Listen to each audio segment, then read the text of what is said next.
Hello बच्चों, कैसे हो? बढ़िया। आप बढ़िया तो मैं भी बढ़िया। तो देखो बच्चों, आज हमें क्या पढ़ाई करनी है। आज है बेटे हमारे पास क्लास 12 का यूनिट नंबर 12 का वीडियो नंबर 18। तो बेटे ये 12वीं यूनिट का 18वां वीडियो है। और इससे पहले 17 वीडियो आपको प्लेलिस्ट में भी मिल जाएंगे और नीचे बेटे डिस्क्रिप्शन में भी मिल जाएंगे। और कुछ समय बाद आई बटन में भी लिंक आ जाएगा, जहां आप यूनिट नंबर 12 को पूरा पढ़ सकते हो और अपने सुंदर से नोट्स बना सकते हो, जो एग्जाम में आपकी बहुत ज्यादा हेल्प करेंगे। ठीक है बेटे, तो देखते हैं आज का हमारा टारगेट क्या है। आज का हमारा टारगेट है बेटे यूनिट नंबर 12 के एनसीईआरटी के अभ्यास प्रश्न भाग 3। तो बेटे ये यूनिट नंबर 12 के एनसीईआरटी की एक्सरसाइज का भाग 3 है। इससे पहले 2 वीडियो में भी एनसीईआरटी की एक्सरसाइज हमने करी है। ठीक है बेटे, तो चलो बच्चों जल्दी से आज की पढ़ाई शुरू करते हैं।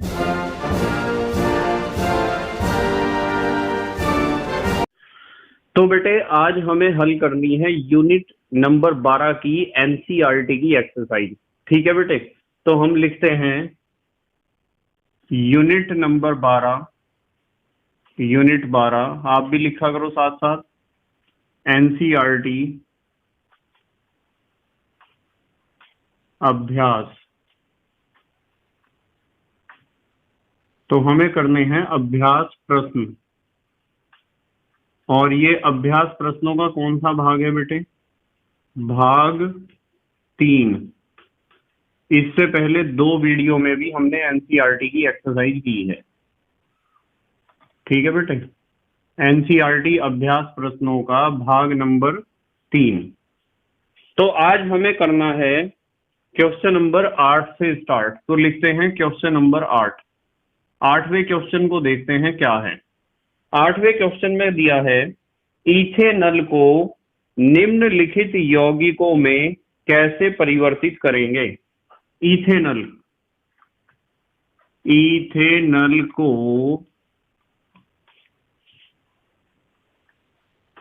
निम्नलिखित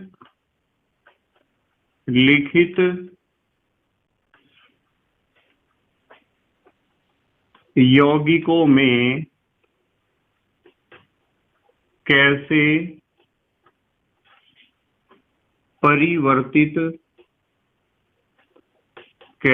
परिवर्तित करेंगे।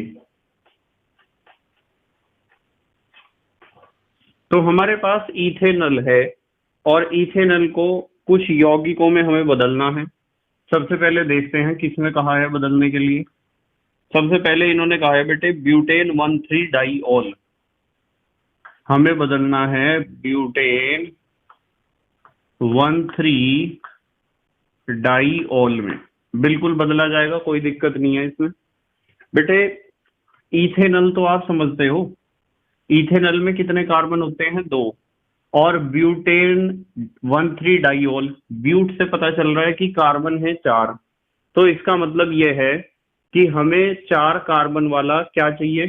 4 कार्बन वाला अल्कोहल चाहिए। तो 4 कार्बन वाला अल्कोहल यदि आपको चाहिए और इसमें होते हैं 2 कार्बन, तो आप कोई ऐसा रिएक्शन करोगे जिसमें 2-2 कार्बन जुड़ के 4 कार्बन वाला अल्कोहल बन जाए। तो इसके लिए हम क्या करेंगे, देखो मैंने सिखा रखा है आपको, एल्डोल संघनन सिखा रखा है ना। देखो इथेनॉल लिखूंगा मैं, CH3CH double bond O। Ethanol है ना बेटे, जिसे आप एसिटल्डिहाइड कहते हो। और यहां भी इथेनॉल लिखूंगा प्लस करके, देखो HCH2। क्या है ये? CH3 तो है बेटे, और सिंगल बॉन्ड CH2। तो आप क्या करो, इथेनॉल के 2 अणु ले लो और इथेनॉल के 2 अणुओं को लेकर उन्हें डाइल्यूट NaOH के साथ गर्म कर दो। यदि आप डाइल्यूट NaOH के साथ गर्म करोगे, आपको पता है कौन सा रिएक्शन होएगा? एल्डोल कंडेंसेशन या एल्डोल संघनन। इन 2 बॉन्ड में से एक बॉन्ड पाई बॉन्ड यहां शिफ्ट हो जाता है दोनों को जोड़ने के लिए, और ये जो अल्फा कार्बन का अल्फा हाइड्रोजन होता है वो शिफ्ट हो जाता है ऑक्सीजन के पास। क्या बनता है प्रोडक्ट बताओ? CH3 तो ये है, फिर क्या है? CH, ये बना दिया CH, और नीचे क्या जुड़ जाएगा? सिंगल बॉन्ड हो जाएगा, OH जुड़ जाएगा, क्योंकि H आ गया ना बेटा यहाँ, इधर सिंगल बॉन्ड, सामने क्या जुड़ा है? CH2, भाई CH2 ही तो बचा है, और सिंगल बॉन्ड CHO।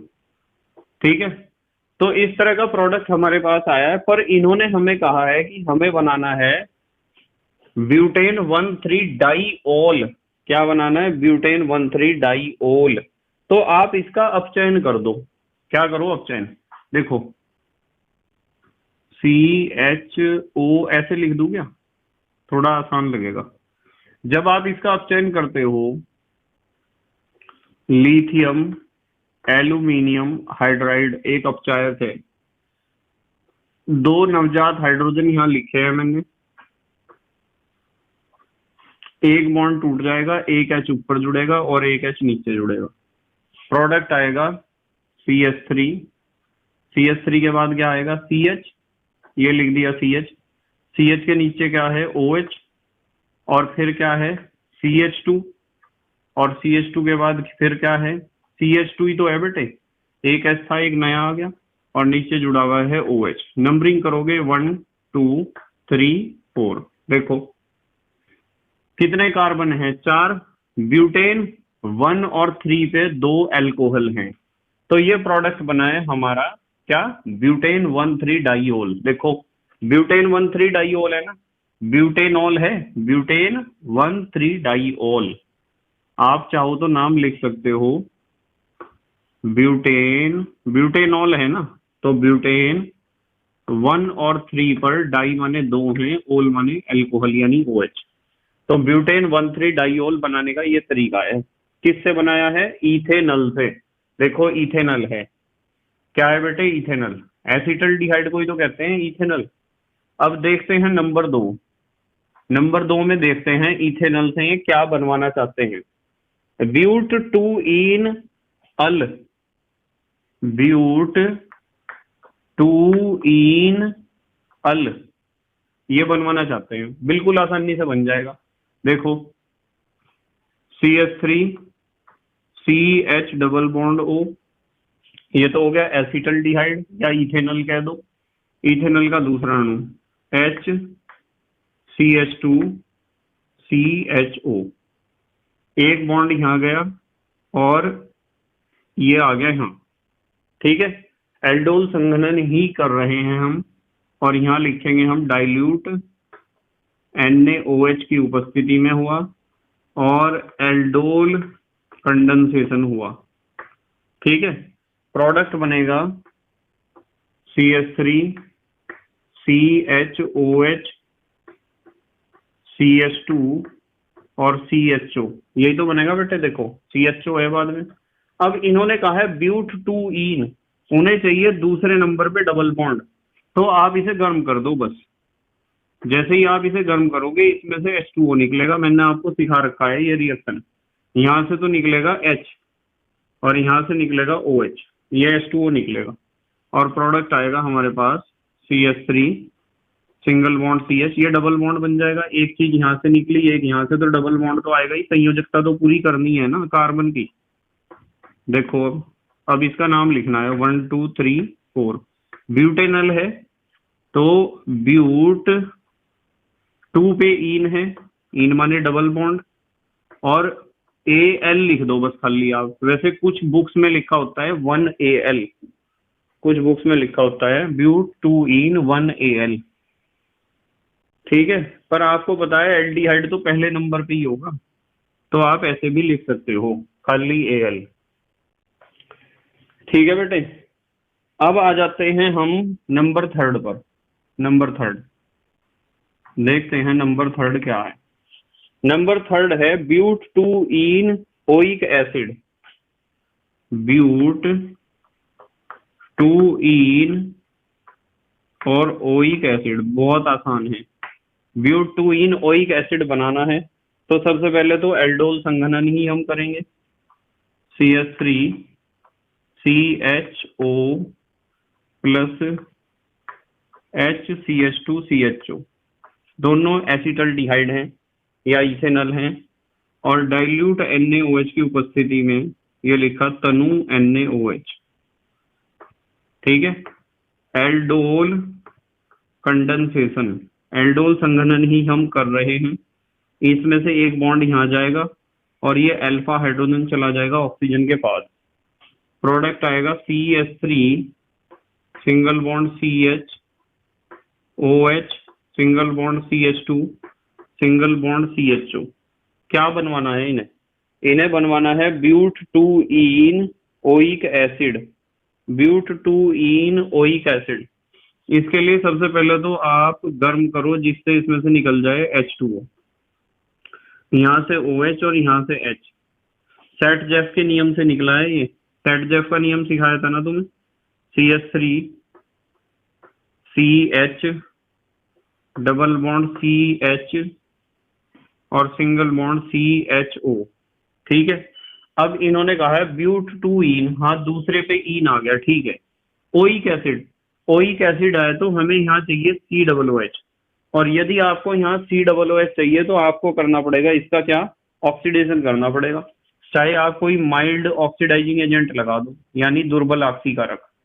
जैसे मैं आपको कहूं कि मान लो हम लगा रहे हैं टॉलेन अभिकर्मक, तो टॉलेन अभिकर्मक का तो पता ही है आपको। टॉलेन अभिकर्मक क्या करता है, CHO को COOH में कन्वर्ट कर देता है। ये होता है ना टॉलेन अभिकर्मक, देखो AgNH3 का होल ट्वाइस और एक होता है इसमें OH, ये होता है टॉलेन अभिकर्मक। तो क्या होगा बेटे, ये जो आपका CHO ग्रुप है ये ऑक्सीडाइज हो जाएगा, किसमें ऑक्सीकृत हो जाएगा, COOH में। तो ये बन जाएगा CH3 CH double bond CH single bond COOH। अब देखो 1 2 3 4 कितने कार्बन है, 4 कार्बन है, तो हम लिखेंगे ब्यूट।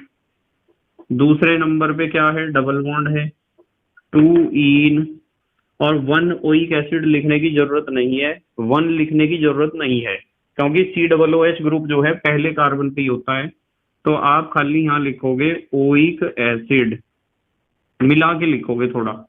क्या लिखोगे बेटे, ओइक एसिड लिखना पड़ेगा, खाली ओइक एसिड। तो ये हो गया हमारा पार्ट नंबर 3। ठीक है बेटे, अब आ जाते हैं हम क्वेश्चन नंबर 9 पर। यही लिख रहा हूं मैं क्वेश्चन नंबर 9, थोड़ा ध्यान से देखेंगे। 8वां तो हो गया ना क्वेश्चन। क्वेश्चन नंबर 9, इसमें कहा है प्रोपेनल एवं ब्यूटेनल के एल्डोल संघनन से। भाई प्रोपेनल तो समझ रहे हैं आप, प्रोपेनल का मतलब 3 कार्बन वाला एल्डिहाइड, व ब्यूटेनल, ब्यूटेनल समझ रहे 4 कार्बन वाला एल्डिहाइड के एल्डोल कंडेंसेशन या एल्डोल संघनन से। फिर क्या कहा इन्होंने, बनने वाले उत्पादों के नाम व सूत्र बताइए। बनने वाले उत्पादों यानी प्रोडक्ट के नाम व सूत्र बताइए। थोड़ा सा दिमाग लगाना पड़ेगा, ध्यान से समझो जरा, बता देंगे। और ये भी बता देंगे कि कौन सा इलेक्ट्रोफाइल है, कौन सा न्यूक्लियोफाइल है, वो भी बता देंगे। कौन सा इलेक्ट्रॉन इसमें ही है और कौन सा क्या है, नाभिक इसमें ही, न्यूक्लियोफाइल। इन्होंने 2 यौगिक दिए हैं, प्रोपेनल और ब्यूटेनल। देखो 4 तरह के प्रोडक्ट बन सकते हैं, यदि आपका दिमाग ठीक ठाक काम कर रहा है तो 4 तरह के प्रोडक्ट बन सकते हैं। बताऊं कैसे बेटे, एक तो प्रोपेनल का प्रोपेनल से रिएक्शन करा दो, एक तो ये बन गया। एक ब्यूटेनल का ब्यूटेनल से रिएक्शन करा दो, एक ये बन गया। और एक पहले प्रोपेनल और फिर ब्यूटेनल लो, 3। और एक यानी चौथा, पहले ब्यूटेनल लो फिर प्रोपेनल लो। दोबारा बता रहा, सुनियो ध्यान से। प्रोपेनल का प्रोपेनल से रिएक्शन, एक प्रोडक्ट। ब्यूटेनल का ब्यूटेनल से रिएक्शन, एक प्रोडक्ट। प्रोपेनल का ब्यूटेनल से रिएक्शन, एक प्रोडक्ट। और ब्यूटेनल का प्रोपेनल से रिएक्शन, एक प्रोडक्ट। ठीक है, कैसे देखो, आपको ऐसा लग रहा होगा कि मैंने जो तीसरा और चौथा नंबर बोला है वे एक ही जैसे हैं। अच्छा, जल्दी से स्क्रीनशॉट लो पहले आप, फिर पढ़ते हैं इसे। ले लिया बेटे स्क्रीनशॉट? ठीक है। ध्यान से देखेंगे सब बच्चे की चार तरह का रिएक्शन और चार तरह के प्रोडक्ट कैसे बन सकते हैं। ठीक है, देखो इन्होंने दो चीज हमें दी है, प्रोपेनल और ब्यूटेनल। नंबर एक, सबसे पहला प्रोडक्ट बना के दिखा रहा हूं आपको। देखो प्रोपेनल लिखूंगा मैं यहाँ, एक कार्बन, दो कार्बन और तीन कार्बन, लिख दिया प्रोपेनल। क्या है ये? प्रोपेनल है। यहां लिख देता हूं मैं, ये है प्रोपेनल। ठीक है, और एक और प्रोपेनल लिखता हूं, बिल्कुल ध्यान से देखना। सबसे पहले लिखूंगा मैं अल्फा हाइड्रोजन, ये है ना, तो ये लिख दिया मैंने CH2, इस CH2 पे जुड़ा हुआ है CH3 और एक जुड़ा हुआ है, इधर जुड़ा हुआ है CHO। मैंने सामने अल्फा हाइड्रोजन लिया है क्योंकि हमें करना है एल्डोल संघनन। ये लिख दिया डाइल्यूट NaOH। ठीक है, एल्डोल संघनन है, पाई बॉन्ड शिफ्ट कर जाएगा यहाँ दोनों को जोड़ने के लिए, और यहाँ से एक हाइड्रोजन एटम इसके पास आएगा ऑक्सीजन की संयोजकता पूरी करने के लिए, तो प्रोडक्ट बनेगा CH3। ये भी आपका दूसरा भी क्या है? प्रोपेनल है। देखो मैंने कहा था प्रोपेनल का प्रोपेनल से रिएक्शन, CH3, फिर उसके बाद क्या है CH2, CH2 के बाद क्या है CH, और नीचे क्या है OH, और फिर सिंगल बॉन्ड CH लिखना है ना इस बार, क्योंकि एक H तो यहाँ चला गया बेटे, और नीचे है सिंगल बॉन्ड CH3 और फिर है सिंगल बॉन्ड CHO। देखो इसी तरह का तो प्रोडक्ट है। अब आप इससे नंबरिंग तो कर ही दोगे, 1 2 3 4 5, और मिथाइल है और हाइड्रोक्सी है, तो 3 मिथाइल 2, सॉरी 3 मिथाइल नहीं, 3 हाइड्रोक्सी 2 मिथाइल पेंटेनल, इसका नाम हो जाएगा 3 हाइड्रोक्सी। यहां लिख दू बेटे 3 हाइड्रोक्सी 2 मिथाइल 2 मिथाइल, कितने कार्बन है? 5, पेंटेनल, ये हुआ इसका नाम, 3 हाइड्रोक्सी 2 मिथाइल पेंटेनल। ठीक है बेटे, तो ये प्रोडक्ट जो हमारा बना है, इसका मेन बात जो आपको ध्यान रखना है वो ये है कि यहाँ भी प्रोपेनल है, यहाँ भी प्रोपेनल है, प्रोपेनल का प्रोपेनल से रिएक्शन। ठीक है बेटे, आप इसमें एक चीज और ध्यान रखना कि ये जो पहले वाला आपका कंपाउंड होता है, ये तो होता है इलेक्ट्रोफाइल, इलेक्ट्रोफाइल की तरह बिहेव करता है, इलेक्ट्रॉन स्नेही की तरह। और ये दूसरे नंबर पे जो हम रखते हैं वो बिहेव करता है नाभिक स्नेही की तरह, न्यूक्लियोफाइल की तरह। यदि क्वेश्चन में पूछते हैं कि इन दोनों में से कौन सा इलेक्ट्रॉन स्नेही है, कौन सा नाभिक स्नेही है, तो आपको ध्यान रखना है जिसका पाई बॉन्ड शिफ्ट हुआ है, जिसमें ऑक्सीजन के पास H आ रहा है, वो इलेक्ट्रोफाइल की तरह बिहेव करता है। ठीक है, और दूसरे वाला बिहेव करता है न्यूक्लियोफाइल की तरह। तो ये तो रिएक्शन हमने करा प्रोपेनल का प्रोपेनल के साथ। अब आ जाते हैं नंबर 2 पे, दूसरा कंपाउंड उन्होंने दिया है ब्यूटेनल। तो देखते हैं ब्यूटेनल का ब्यूटेनल से क्या रिएक्शन होता है। ब्यूटेनल 1 2 3 4, ऐसा ही तो होगा ब्यूटेनल, ये ब्यूटेनल है, ये लिख दिया मैंने, ये इलेक्ट्रोफाइल की तरह बिहेव करेगा, पहले वाला है, और ब्यूटेनल है, ब्यूटेनल। और यहां भी हम लिखेंगे ब्यूटेनल, बिल्कुल ध्यान से समझना, इस वाले CH2 को लिखूंगा मैं, और CH2 के साथ 2 कार्बन जुड़े हुए हैं, तो आप लिख सकते हो C2H5, इन दोनों को इकट्ठा करके लिख दिया। फिर इधर जुड़ा हुआ है CHO, ये भी ब्यूटेनल है, ब्यूटेनल, ये इलेक्ट्रोफाइल है तो ये न्यूक्लियोफाइल की तरह बिहेव करेगा। देखो ए बॉन्ड यहां गया दोनों को जोड़ने के लिए, और यहां से एक हाइड्रोजन एटम गया यहाँ, डाइल्यूट NaOH की उपस्थिति में रिएक्शन होती है, एल्डोल संघनन, CH3 CH2 CH2 CH3 CH2 CH2 CH और CH के नीचे क्या जुड़ा होगा? OH जुड़ गया, CH के नीचे OH, फिर सिंगल बॉन्ड, ये तो OH है, फिर सिंगल बॉन्ड क्या है? CH, और CH के नीचे क्या जुड़ा हुआ है बेटे? इथाइल ग्रुप, C2H5, और सामने जुड़ा हुआ है CH2। अब देखो ध्यान से जरा, नंबरिंग तो इधर से ही करोगे, तो 1 2 3 4 5 6, ठीक है, 6 यहाँ लिख दूं, पर यहाँ लिखने से आपको कंफ्यूजन भी हो सकता है, कहाँ लिखूं? 6 नीचे लिख दिया, चलो।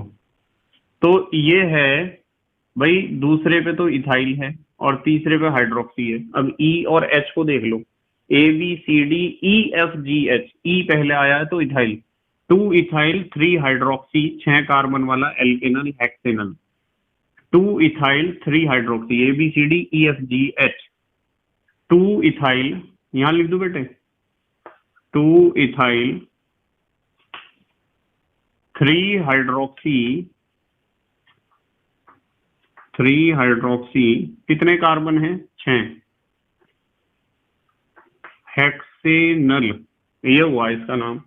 तो ये प्रोडक्ट पहले वाले से तो अलग ही आया। अब आ जाते हैं नंबर 3 पर। देखो ध्यान से देखिए जरा भाई, पहला प्रोडक्ट हमने कैसे बनाया?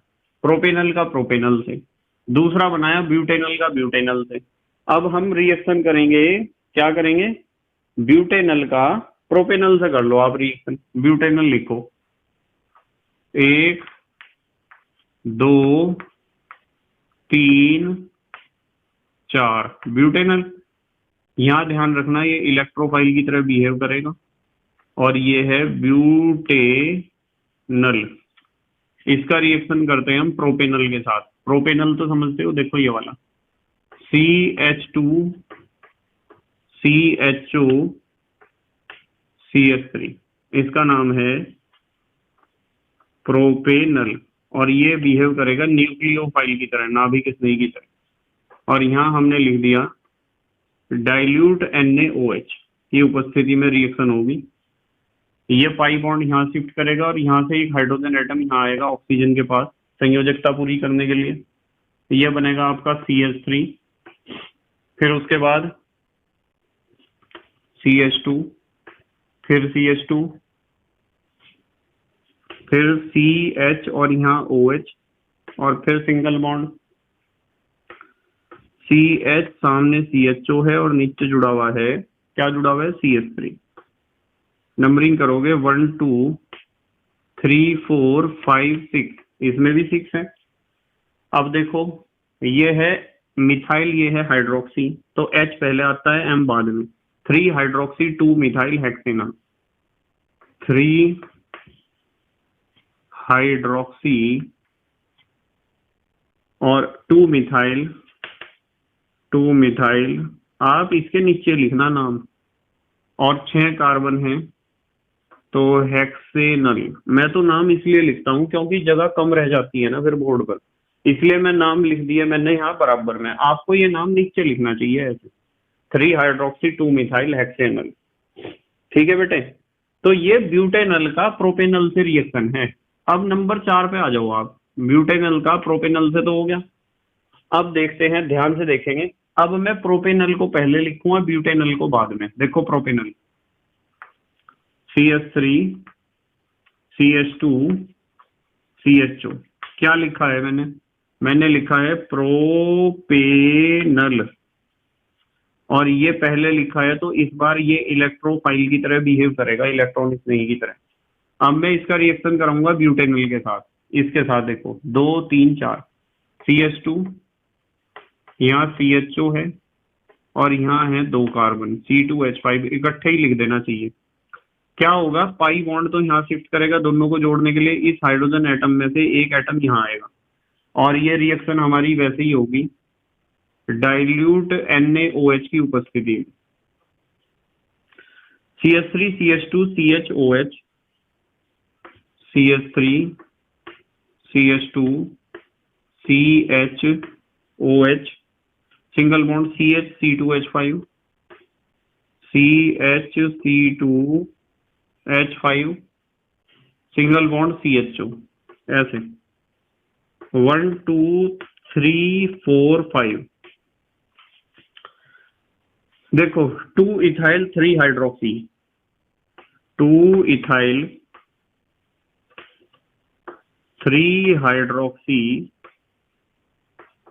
ठीक है ना सीक्वेंस ABCDEFGH, और 5 कार्बन है तो पेंटेनल। अब देखो सारे के सारे प्रोडक्ट अलग नहीं बने हैं क्या, 4 प्रोडक्ट बने हैं, चारों अलग अलग, ये चारों नाम देख लो या इनके फार्मूले देख लो, संरचना देख लो। तो इस तरीके से आपको ध्यान रखना है कि यदि आपसे पूछा जा रहा है कि प्रोपेनल और ब्यूटेनल दो आपको अभिकारक दे रखे हैं और उनका एल्डोल संघनन करना है तो कितने तरह के प्रोडक्ट बनेंगे, तो 2 अभिकारक हैं तो प्रोडक्ट बनने के चांस हैं कितने तरह के, 4 तरह के। ठीक है, कैसे बनने के चांस, प्रोपेनल का प्रोपेनल से रिएक्शन 1 तो ये बन जाएगा, ब्यूटेनल का ब्यूटेनल से रिएक्शन 1 ये बन जाएगा, फिर ब्यूटेनल का प्रोपेनल से रिएक्शन 1 ये बन जाएगा, और फिर प्रोपेनल का ये क्या है, ब्यूटेनल से रिएक्शन। ये इलेक्ट्रोफाइल है तो ये क्या है, न्यूक्लियोफाइल, नाभिक नहीं। क्योंकि पेपर में ये भी पूछा जाता है कि इन दोनों में से कौन सा इलेक्ट्रॉन रागी है, कौन सा नाभिक रागी है, कौन सा इलेक्ट्रॉन स्नेही है, कौन सा नाभिक स्नेही है। तो ध्यान रखना है पहले वाला इलेक्ट्रोफाइल होगा और बाद वाला न्यूक्लियोफाइल होगा, बस दूसरे नंबर वाला। ये था हमारा क्वेश्चन नंबर 9। अब आ जाते हैं बेटे क्वेश्चन नंबर 10 पर। देखते हैं क्वेश्चन 10 क्या है, यहाँ लिखेंगे इसे, क्वेश्चन नंबर 10 बिल्कुल ध्यान से समझेंगे। इन्होंने कहा है एक कार्बनिक यौगिक जिसका अणुसूत्र, एक कार्बनिक यौगिक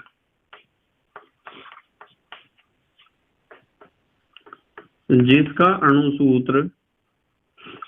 अणुसूत्र दिया है इन्होंने, देखते हैं क्या दिया है, जिसका अणुसूत्र C9H10O है, C9H10O है। ठीक है, अब देखते हैं क्या करेंगे। यह 2,4-DNP व्युत्पन्न बनाता है, यह 2,4-DNP व्युत्पन्न बनाता है। भाई 2,4-DNP व्युत्पन्न तो वैसे हमने पढ़ा था, बेंजल्डिहाइड बना रहा था, बेंजल्डिहाइड के अलावा और भी एल्डिहाइड बनाते हैं 2,4-DNP उत्पन्न, क्योंकि जो एल्डिहाइड का CHO होता है उसका ऑक्सीजन निकल जाता है, ठीक है, DNP के साथ, 2,4-DNP के साथ। फिर क्या कहा इन्होंने, टॉलेन अभिकर्मक को अपचयित करता है, टॉलेन,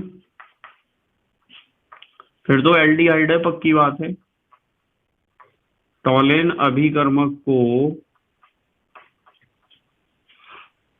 अपचयित करता है, पक्की बात है एल्डिहाइड है। और देखते हैं क्या क्या बातें हैं, लिख लेंगे इन सारी बातों को।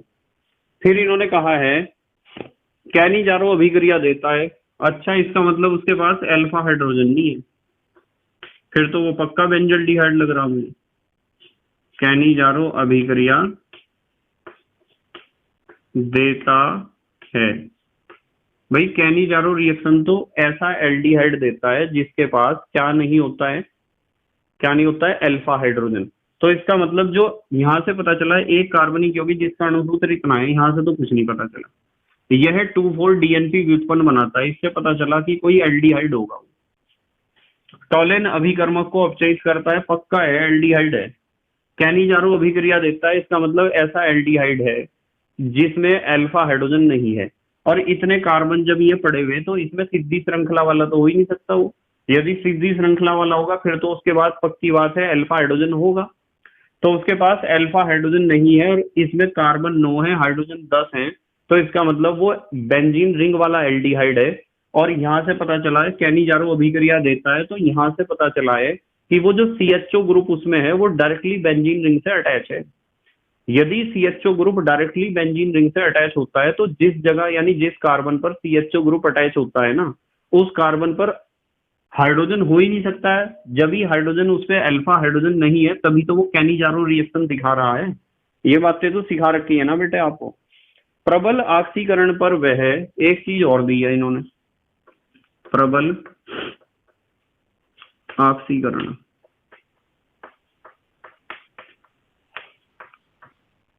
प्रबल ऑक्सीकरण पर वह क्या करता है, 1,2 बेंजीन डाई कार्बोक्सिलिक एसिड। ओहो समझ में आ गया, 1,2 बेंजीन डाई कार्बोक्सिलिक एसिड। 1,2 का मतलब समझ रहे, ऑर्थो पोजीशन, पहला पोजीशन और जस्ट दूसरा, दोनों पोजीशन पे क्या आता है, COOH। 1,2 benzene di carboxylic acid बनाता है।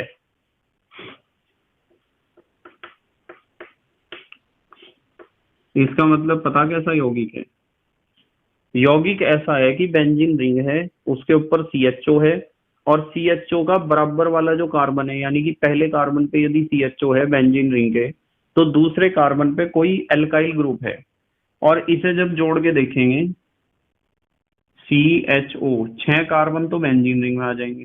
ठीक है, अब कितने बचे, 3 बचे, 9 है ना टोटल, 6 तो आगे बेंजीन रिंग में, तो हमारे पास 3 बचे, 3 में से एक कार्बन गया एल्डिहाइड में, अब कितने बचे, 2 कार्बन वाला एल्काइल ग्रुप बेंजीन के CHO ग्रुप के जस्ट बराबर वाले कार्बन पे अटैच है, 2 कार्बन वाला एल्काइल ग्रुप। 2 कार्बन वाले एल्काइल ग्रुप को क्या कहते हैं हम, इथाइल, C2H5 ही तो होता है। आ गया समझ में। इन्होंने कहा है यौगिक को पहचानिए, पहचान लिया यौगिक को।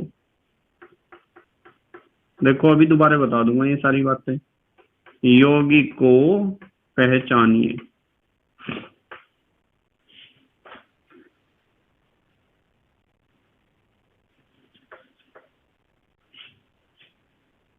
तो क्या लिख दिया,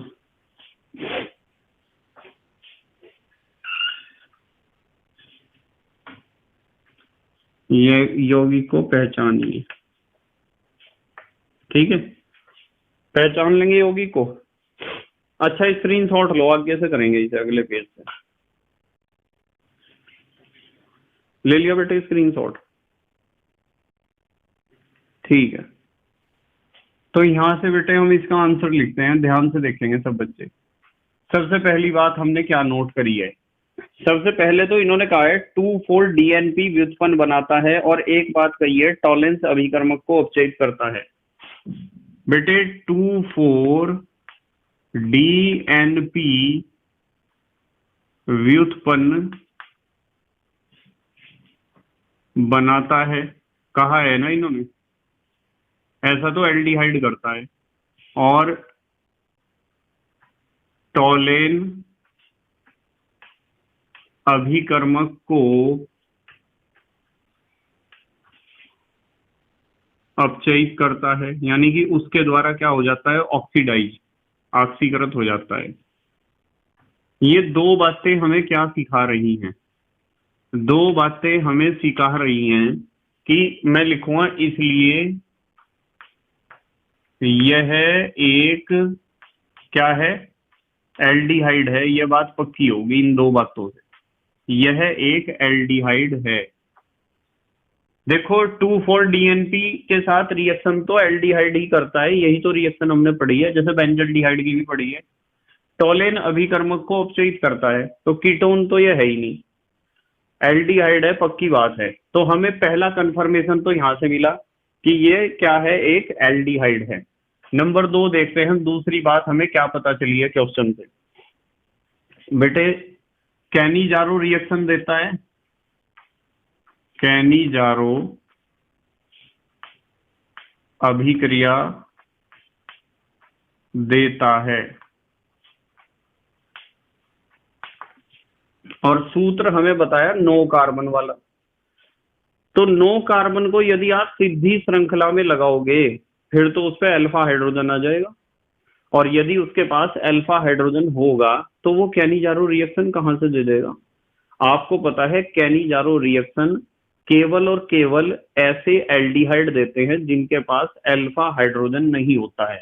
तो कैनिजारो अभिक्रिया देता है, इसका मतलब हमें एक बात पता चली है कि इसमें जो CHO ग्रुप है वो बेंजीन रिंग से डायरेक्टली जुड़ा है, ठीक है। या फिर आप यूं कह दो कि अल्फा हाइड्रोजन नहीं है, अल्फा हाइड्रोजन नहीं है, अर्थात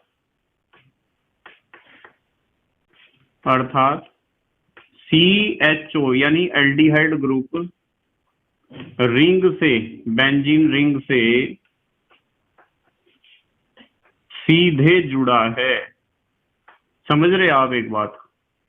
मतलब मैं आपको एक बात बताता हूं बहुत अच्छी, कि यदि आप पूरे यूनिट को ईमानदारी से पढ़ते हो और अपने नोट्स बनाते हो, तब जाके आपको एक्सरसाइज के क्वेश्चन समझ में आते हैं। और यदि आप देखते हो कि ये इंपॉर्टेंट है, ये इंपॉर्टेंट है, इसे इसे कर लूं और इसे ना करूं, तो बेटे एक्सरसाइज में आपको प्रॉब्लम होगी, ये बात पक्की है, ठीक है। अब वो टाइम नहीं है कि आप ईमानदारी से काम नहीं करते हो तो आपको अगले जन्म में फल भुगतना पड़ेगा। अब बहुत फास्ट समय आ चुका है, फल इसी जन्म में और अभी भुगतना पड़ेगा, तुरंत, साथ के साथ। तो इसलिए कोशिश करो कि आप ईमानदारी से अपनी पढ़ाई करो, मेहनत से पढ़ाई करो। क्योंकि देखो हम इस क्वेश्चन को डिस्कस कर रहे हैं, अभी क्या हो रहा होगा कि आप में से कुछ बच्चों को तो क्वेश्चन करने में बहुत मजा आ रहा होगा, कुछ बच्चों को बहुत मजा आ रहा होगा क्वेश्चन करने में।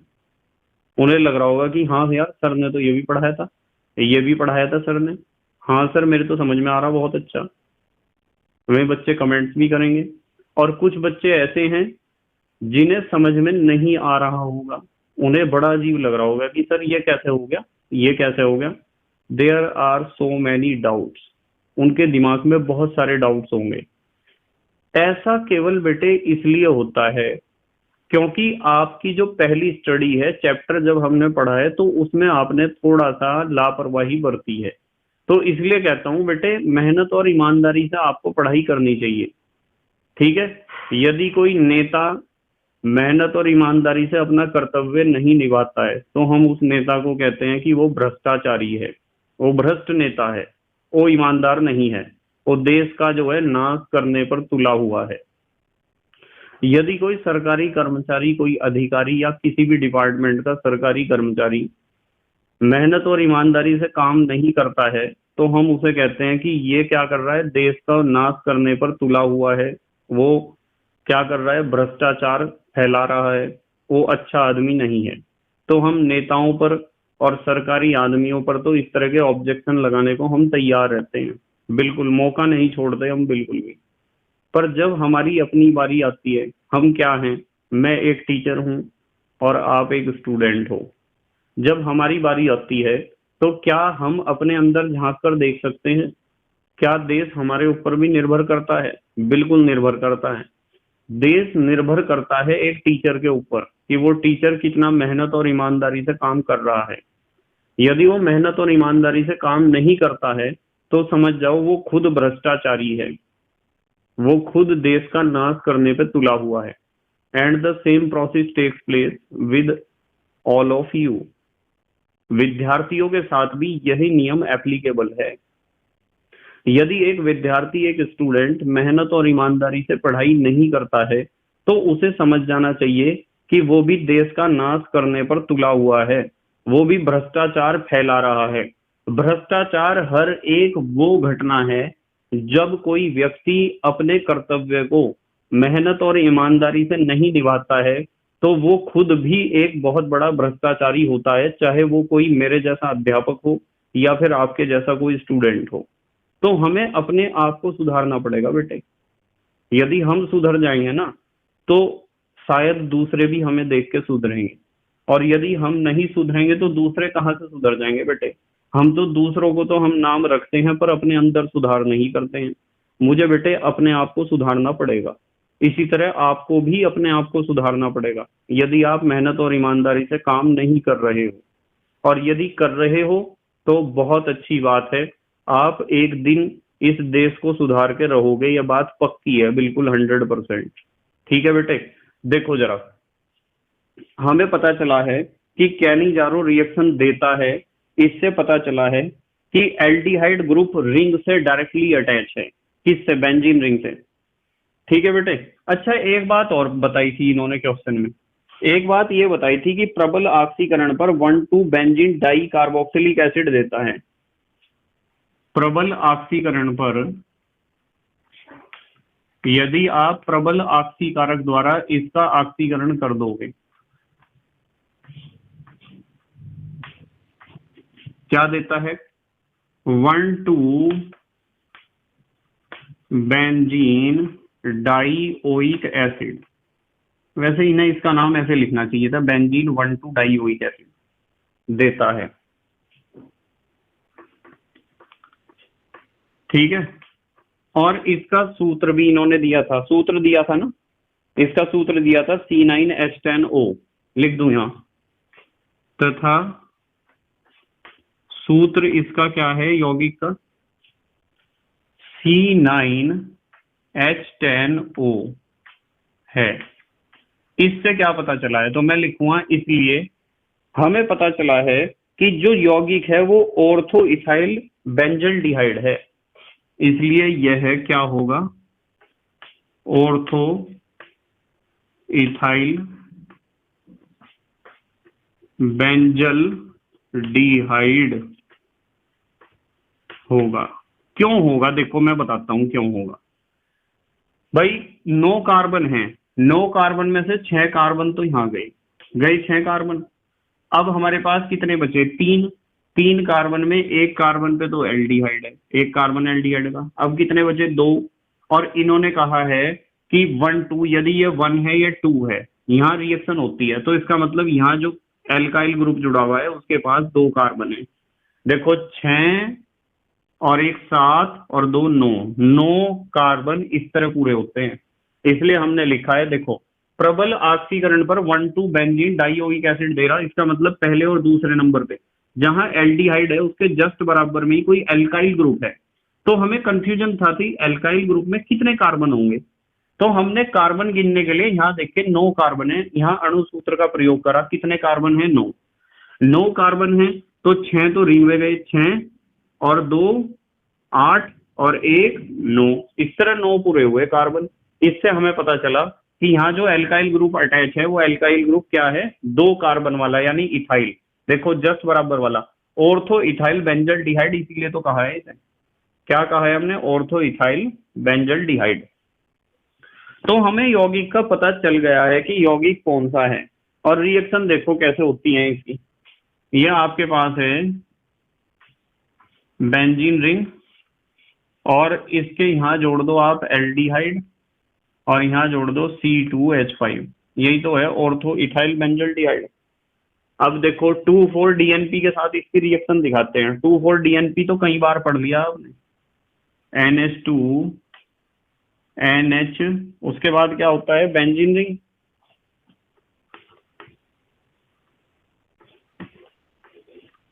वन टू पे है नाइट्रो, 3 4 पे है नाइट्रो, तो ये रिएक्शन होती है बेटे 2,4-DNP के साथ।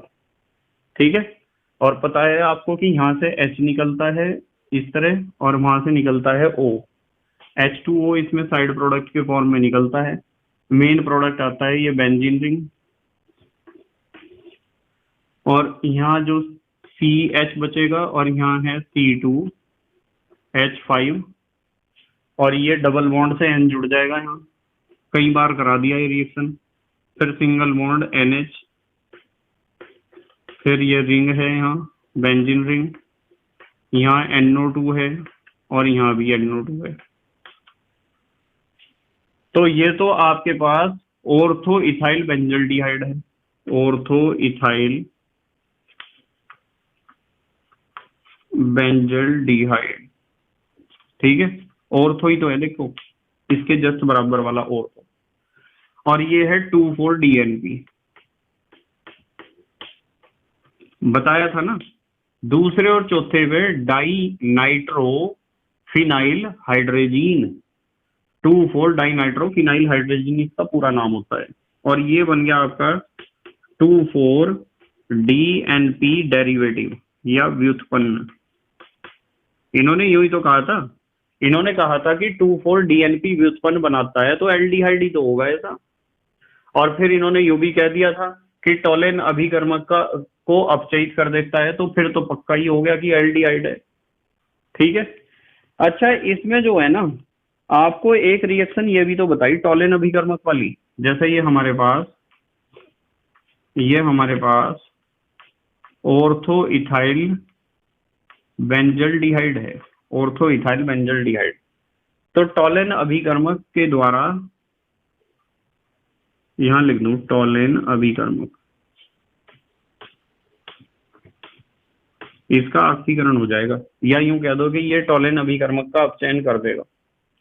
टोलेन अभिकर्मक ऐसा सिखाया था मैंने आपको, AgNH3 होल ट्वाइस, और बाहर क्या था, OH। ऐसा ही तो था बेटे। क्या होगा आपको पता है कि CHO का ऑक्सीडेशन होता है C+O में। बस आगे चाहे कुछ भी जुड़ता रहे, C+O नेगेटिव लिख दिया मैंने, और यहाँ लिख दिया C2H5। और एक चीज और लिख दो, बनती तो है वैसे कार्बन डाइऑक्साइड भी, वाटर भी। यहाँ सिल्वर का अवक्षेप बनता है, जिसे आप कहते हो रजत दर्पण। क्या कहते हो, रजत दर्पण। पढ़ाया था ना रिएक्शन, ये क्या बनता है, रजत दर्पण। और ये जो प्रोडक्ट हमारे पास बन के आया है, जिसपे बेंजीन रिंग पे एक तो C+O नेगेटिव और एक C2H5 जुड़ा है, इसे आप कह सकते हो 2-इथाइल बेंजोएट। 2-इथाइल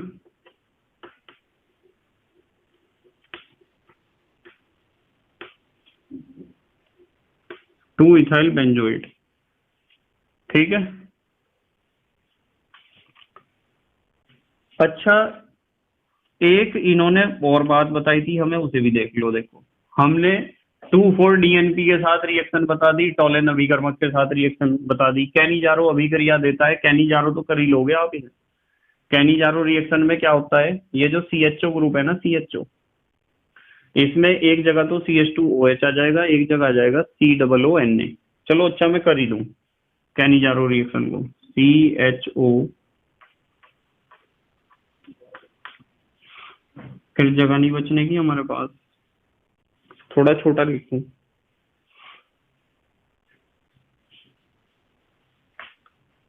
ये हमारे पास है हमारा अभिकारक, यहाँ CHO है, यहाँ C2H5 है। ठीक है, इसके 2 अणु ले लिए हमने, और एरो के ऊपर लिख रहा मैं 50% NaOH, या सांद्र NaOH लिख दो आप। क्या होगा, एक तो बनेगा, एक तो कर दो आप अपचयन, अपचयन से यहाँ आ जाएगा CH2OH। ठीक है, बेंजाइल अल्कोहल जैसा प्रोडक्ट। और एक आ जाएगा ये बेंजीन रिंग, यहाँ आ जाएगा COONA। ये हो गया कैनिजारो रिएक्शन। कौन सा रिएक्शन हुआ, कैनिजारो। कैनिजारो रिएक्शन वो एल्डिहाइड देते हैं जिनके पास अल्फा हाइड्रोजन नहीं होता है। देखो, अल्फा हाइड्रोजन तो है ही नहीं। यदि आप देखोगे, यहाँ कोई हाइड्रोजन, इस जगह जो है ये ग्रुप जुड़ा हुआ है यहाँ। ठीक है, कहाँ जुड़ा हुआ है, इस पे CHO डायरेक्टली बेंजीन रिंग पे जुड़ा हुआ है। समझ में आ रहा ना आपके। और बेंजीन रिंग पे यदि ये डायरेक्ट जुड़ गया, तो 1 बॉन्ड, 2 बॉन्ड, 3 बॉन्ड, और एक डबल बॉन्ड भी तो होगा, 4 बॉन्ड होंगे इस कार्बन पे। एक भी हाइड्रोजन नहीं है, जो अल्फा कार्बन है उसके पास हाइड्रोजन नहीं है। ठीक है, इस तरह कैनिजारो रिएक्शन दिखाता है। और यदि आप इसका ऑक्सीडेशन करोगे, यही लिख दूं ऑक्सीडेशन भी, प्रबल ऑक्सीकारक यूज कर लो कोई भी, CHO है और C2H5 है। तो यदि आप इसका ऑक्सीडेशन करोगे ना, जगह थोड़ी कम है, तो दोनों जगह क्या आ जाएगा, COOH ग्रुप। यहाँ भी COOH आ जाएगा, और यहाँ भी आ जाएगा COOH। देखो, यही तो कहा था इन्होंने, 1,2 बेंजीन डाइओइक एसिड। देखो, 1 और 2 पे बेंजीन डाइओइक एसिड बना है। ठीक है, समझ में आई ना बात। बेंजीन 1,2 डाइओइक एसिड, ऐसे लिखना चाहिए वैसे इसका नाम, बेंजीन 1,2 डाइओइक एसिड। बेंजीन के ऊपर पहले और दूसरे नंबर पे 2, डाई माने 2, ओइक एसिड का मतलब कार्बोक्सिलिक एसिड ग्रुप है। ठीक है बेटे, इस तरह होता है हमारा क्वेश्चन नंबर 10 कंप्लीट। कौन सा क्वेश्चन था ये? 10वां। अच्छा जल्दी से स्क्रीनशॉट लो, अगला क्वेश्चन देख रहे फिर। ले लिया बेटे स्क्रीनशॉट? ठीक है। देखो बेटे क्वेश्चन नंबर 11, बहुत ध्यान से देखना पड़ेगा, बहुत अच्छा क्वेश्चन है, ध्यान से देखेंगे सब बच्चे बिल्कुल। देखो क्या है, एक कार्बनिक यौगिक ए, इन्होंने कहा है एक कार्बनिक यौगिक है, एक कार्बनिक यौगिक, और उसका नाम इन्होंने लिखा है ए। ठीक है, सूत्र दिया है C8H16O2, C8H16O2 को डाइल्यूट H2SO4 के साथ जल अवघटित करने के उपरांत, को डाइल्यूट H2SO4 के साथ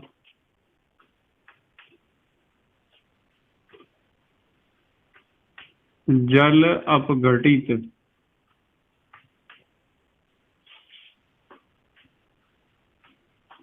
करने पर, जल अपघटित करने के उपरांत या करने पर एक ही बात है, एक कार्बोक्सिलिक एसिड बी,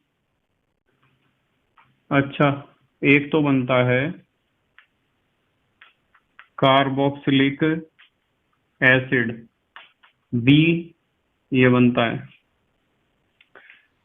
एवं एक अल्कोहल सी प्राप्त हुए, एवं एक अल्कोहल, उसका नाम लिखा है इन्होंने सी,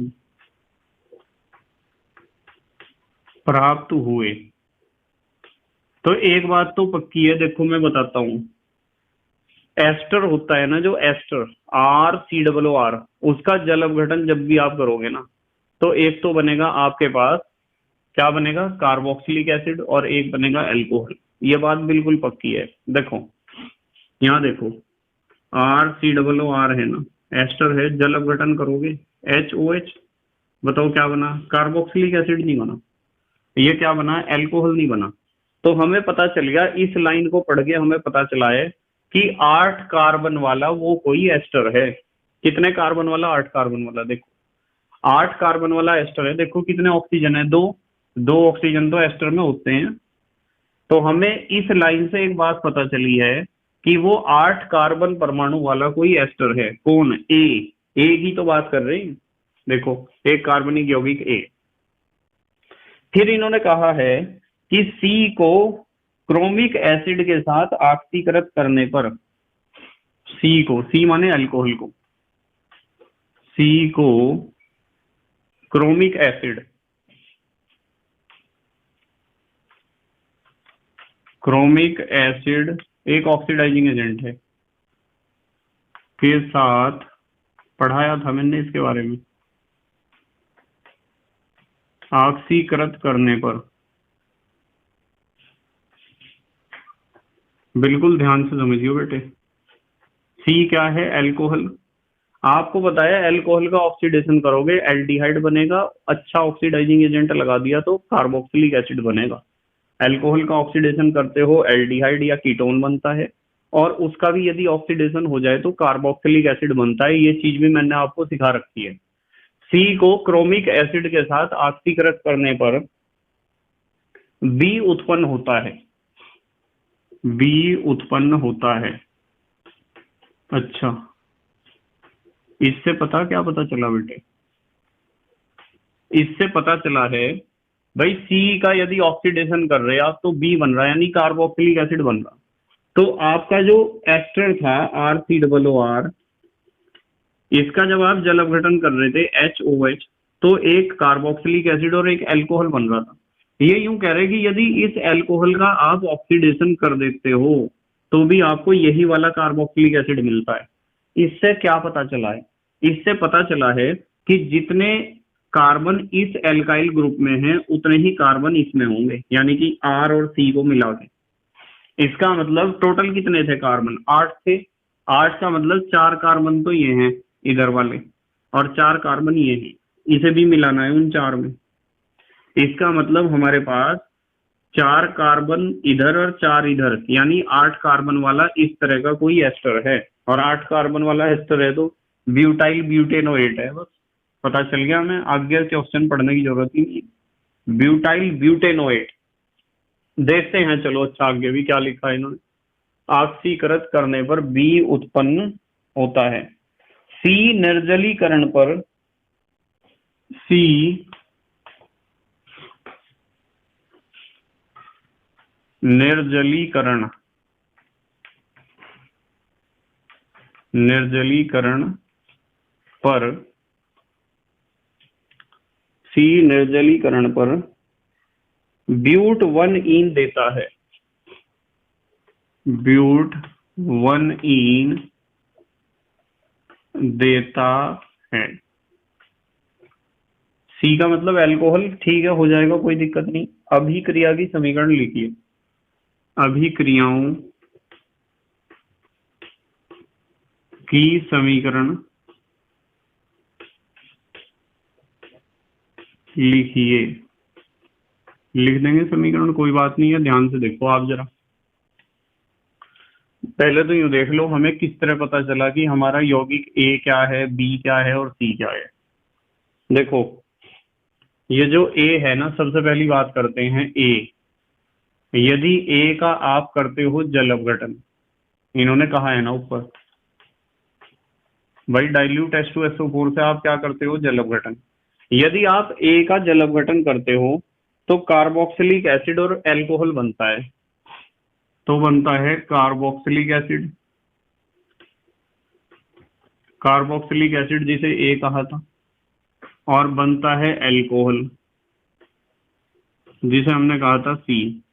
इससे हमें पता चला है कि ए क्या है, ए है, ए एस्टर है।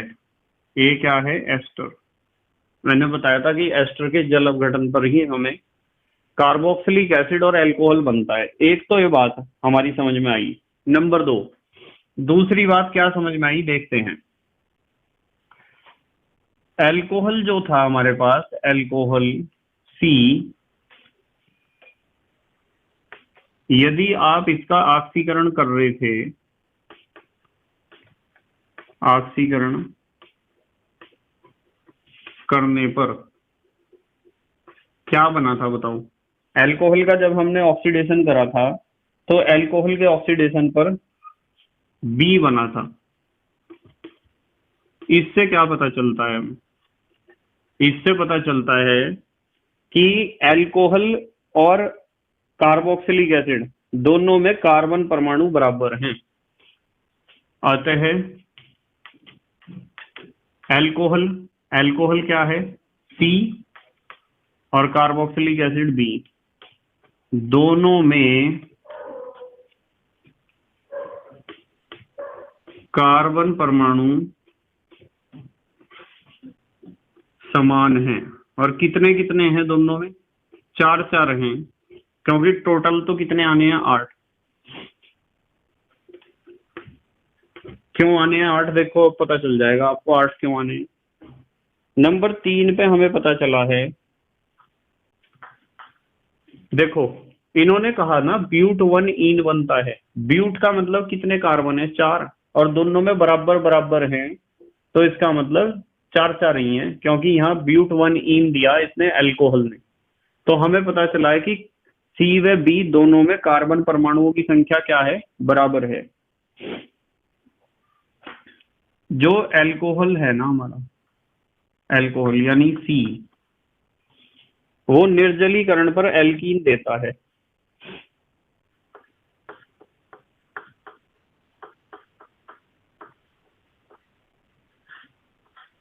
निर्जलीकरण पर क्या देता है, डबल बॉन्ड एल्कीन देता है।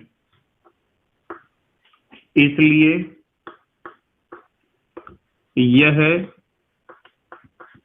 सीधी श्रृंखला वाला अल्कोहल है। सीधी श्रृंखला वाला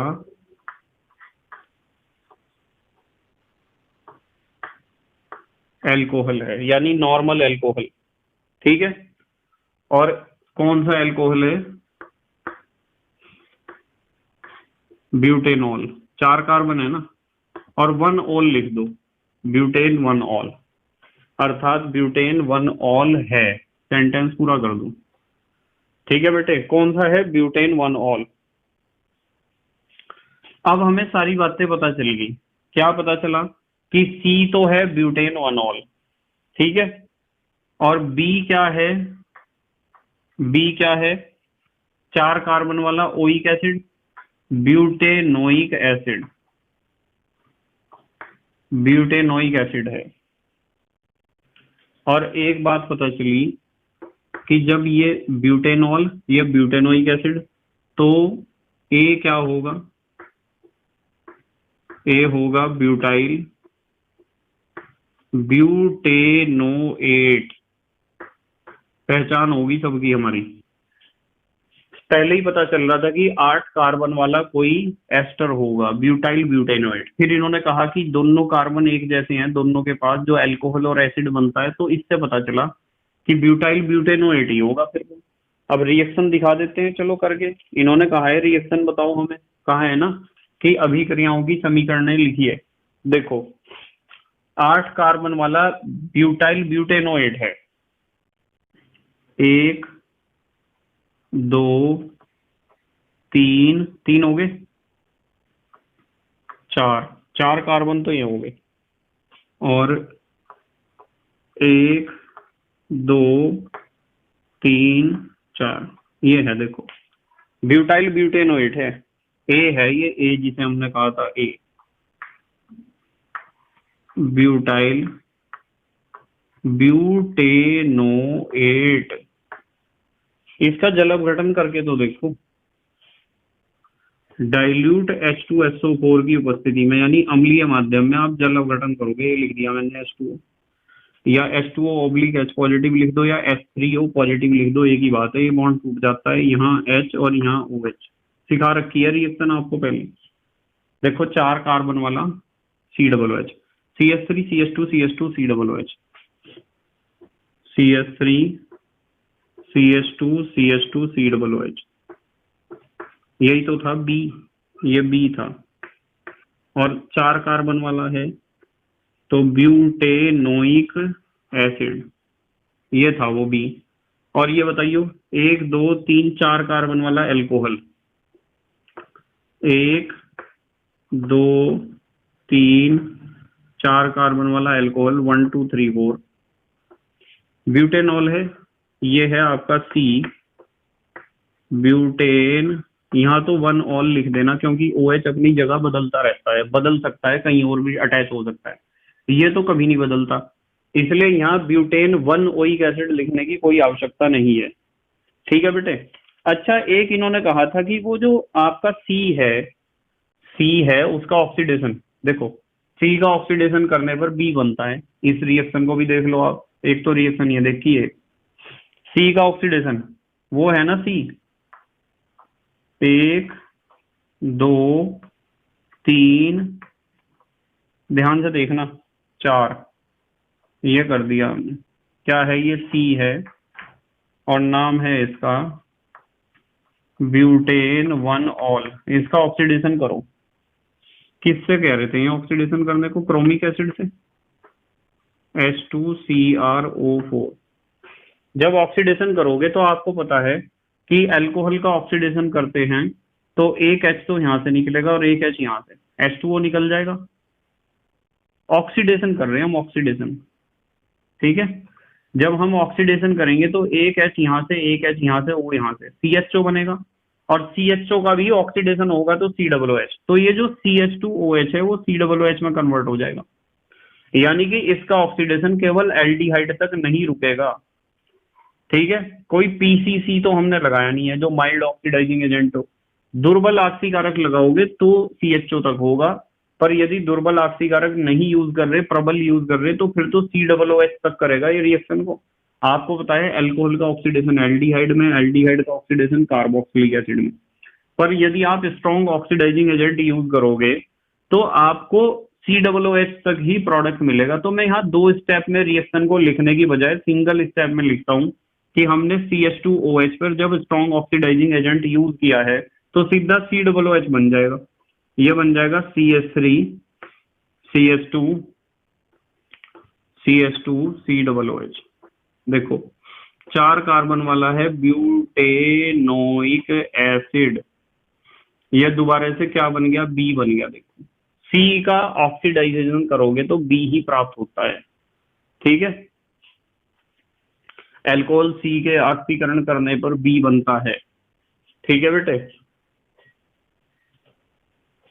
अच्छा एक रिएक्शन और बताता हूं, चलो इसी की। हमने पढ़ा था कि यदि आप इसका निर्जलीकरण करोगे, इसी का ही CH3 CH2 CH2 CH2OH, यदि आप इसका निर्जलीकरण करोगे ना, कंसंट्रेट H2SO4 से कर सकते हो आप, डिहाइड्रेटिंग एजेंट है। यहां से तो निकलेगा H और यहां से निकलेगा OH, ये हो जाएगा, ये आपका C है, क्या है, ब्यूटेनॉल, ब्यूटेन 1 ऑल। यदि कंसंट्रेट H2SO4 के साथ गर्म करते हो, सिखा रखा है मैंने ये रिएक्शन भी, यहां से H यहां से OH, H2O निकल गया, प्रोडक्ट आएगा CH3 CH2। देखो CH डबल बॉन्ड CH2। बताओ 4 कार्बन है, 1 2 3 4, क्या नाम है, ब्यूट 1 ईन। देखो यही तो कहा था इन्होंने कहा था निर्जलीकरण पर ब्यूट 1 ईन देता है। तो ये रिएक्शन कितनी हुई, 3 रिएक्शन हुई है, मैंने बेटे तीनों रिएक्शन आपको समझा दी। तो इस तरीके से आपको ये क्वेश्चन नंबर कौन सा था, ये 11 था। अब हमारे देश के प्यारे प्यारे बच्चे जल्दी से स्क्रीनशॉट लेंगे, आज इतना ही पढ़ेंगे हम। ले लिया बेटे स्क्रीनशॉट, ठीक है। तो बेटे मुझे उम्मीद है कि आज के क्वेश्चंस आपके समझ में आए होंगे। मैं एक साथ भी बहुत सारे क्वेश्चन करा सकता हूँ, 2 3 4 5 घंटे का वीडियो बना दूंगा और बहुत सारे क्वेश्चन करा दूंगा, पर फिर बहुत सारे बच्चों के मेरे पास कमेंट आएंगे कि सर इतना लंबा वीडियो ना बनाया करो, हम बहुत परेशान हो जाते हैं। तो इसलिए मैं थोड़ा लिमिट में लेके चल रहा हूँ, जिससे आपको ज्यादा प्रॉब्लम ना हो। और ऐसा भी हो सकता है कि शायद आपको सुबह को पढ़ाई करनी हो और फिर उसके बाद स्कूल जाना हो, तो उसमें भी फिर आपका टाइम बहुत ज्यादा इसमें लग जाता है यदि मैं लंबी वीडियो बनाऊंगा। तो इसलिए इन थोड़ी सी बातों को ध्यान रख रहा हूँ, थोड़ा सा प्रैक्टिकल करके देख रहा हूँ कि क्या अच्छा रहेगा। वैसे आप बड़ी वीडियो को कई हिस्सों में देख सकते हो, कि जैसे आपने 40 मिनट का पहले देख लिया, टाइम नोट कर लिया कि मैंने इतने मिनट इतने सेकंड तक का वीडियो देखा है, और फिर दोबारा जब टाइम मिला शाम को या दोपहर को फिर अगला देख लिया 1:40, यानी 40 मिनट से ही स्टार्ट करा आपने। तो इस तरह आप देख सकते हो। यदि आपको कोई वीडियो छोटी लगती है ना बेटे, तो आप छोटी वीडियो दिन में 2 या 3 देख सकते हो, छोटी छोटी वीडियो लगती हैं। और यदि बड़ी लगती हैं तो उस बड़ी वीडियो को एक दिन में कई बार में देख सकते हो, या आधा वीडियो आज देख लिया, आधा कल को देख लिया। पर हाँ एक बात ध्यान रखनी है, मेरे साथ साथ लिखा करो जितना लिखा जाता है। और जब मैं कहता हूँ स्क्रीनशॉट ले लो, तो आप स्क्रीनशॉट ले लो, कोई बात नहीं है, पर पॉज करके उसे लिख सकते हो और फिर प्ले कर दो। पॉज कर लो, वीडियो को रोक दो वहीं, और रोकने के बाद फिर आप अपने नोट्स बना लो। जितना छूट गया है कुछ तो मेरे साथ साथ लिखो गई बेटे, और जो छूट गया है उसे क्या करो, पॉज करके राइट डाउन कर लो, और फिर जब पूरा लिख देते हो तो वीडियो को दोबारा प्ले कर लो। आपकी मर्जी है, जैसा अच्छा लगता हो वैसा करो। पर 100 की सिद्धि एक बात है, और बात यह है कि जो आप अपने हाथ से लिखकर नोट्स बनाओगे ना, वे बेस्ट हैं बेटे, उससे अच्छा कुछ नहीं हो सकता है। अब मेरे पास क्या होता है, बुक्स होती हैं ये बहुत सारी रखी हुई इधर उधर, और मैं देखता हूँ कि कौन सा टॉपिक किस बुक में अच्छा है, बस मैं उस बुक से पढ़ लेता हूँ और आपको एक्सप्लेन कर देता हूँ। मैं कोशिश करता हूँ बोर्ड पे इस तरीके से लिखने की कि नोट्स की तरह आपको लगे, मैं बोर्ड पे नोट्स की तरह ही लिखता हूँ, ठीक है। तो जब ही तो कहता हूँ स्क्रीनशॉट ले लो। अब इसमें पीडीएफ की तो कोई आवश्यकता पड़ती ही नहीं है फिर, पर फिर भी बच्चे क्या करते हैं, पीडीएफ के पीछे दौड़ते हैं, पीडीएफ सर पीडीएफ। फिर इस बात का जो है फिर पता नहीं चलता होगा मुझे, मुझे इस बात का पता नहीं चलता है कि आप पीडीएफ को प्रिंट करते हो, इतने सारे प्रिंट आउट आप कैसे निकालते हो? ये तो बहुत खर्च हो जाएंगे पैसे यदि सबके प्रिंट आउट निकालने शुरू कर दोगे। आप पीडीएफ से नोट्स बनाते होंगे शायद, या पढ़ते होंगे, तो नोट्स तो बेटे इससे भी बन जाएंगे और पढ़ा भी जाएगा इससे। स्क्रीनशॉट भी तो वही काम करेंगे। शायद आप इसे पीडीएफ में कन्वर्ट कर सको, ऐसे सॉफ्टवेयर आते हैं बहुत सारे। ठीक है बेटे, तो thank you very much for watching this video. Okay, bye.